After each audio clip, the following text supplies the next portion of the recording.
Aldab Nation! Nakausap na sa telepono ni Yaya Dab ang kanyang nanay na si Isadora. Simula na nga ba ito ng kinatatakutan ng The-Explore Sisters na pagdating ng nanay ni Yaya? Makichika kay Lars Santiago. Di mananalo sa Bulaga Pamor Grand Finals nitong Sabado. All smiles pa rin si Yaya Dab. Ikaw pa rin ang winner sa amin. Si Nidora naman, tila gustong hamunin sa sayawan ang nagwaging si Dabber Cats Paulo Ballesteros. Wala si Paulo doon. What you gonna do with that dessert? Do what? Tatakalye serye na ang hit song na Dessert. Bagay na ikinatutuwa naman ang singer nito na si Dawin. Maya-maya, dumating si Tinidora. May dalang cake para kay Nidora at regalong duster para kay Yaya. Binili yan ni Tinidora para sa'yo. Always appreciate anuman ang ibibigay sa'yo o binigay sa'yo. Hindi ako kumain para makabili lang yan.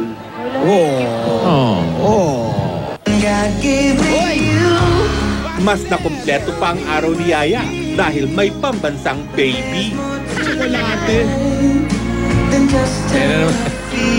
Naman yung... Drawing. Alam mo ba, Tinidora, kinabahan ako nung Sabado. Napunta naman ang usapan sa misteryosong babae na sumusunod sa kanila last week.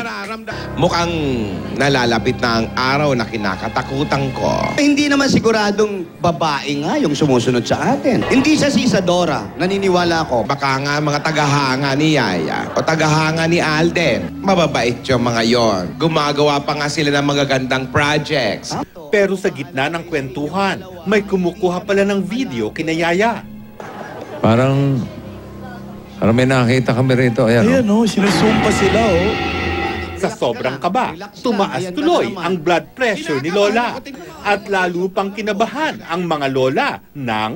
Ano yan? Hello po? Sino ba ang kausap mo? Isadora po!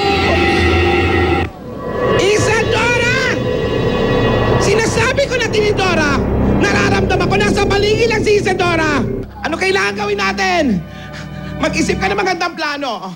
Papainit na ng papainit ang tagpo sa nag-iisang kalye serye ng Itbulaga. Lars Santiago, updated sa Showbiz Happening.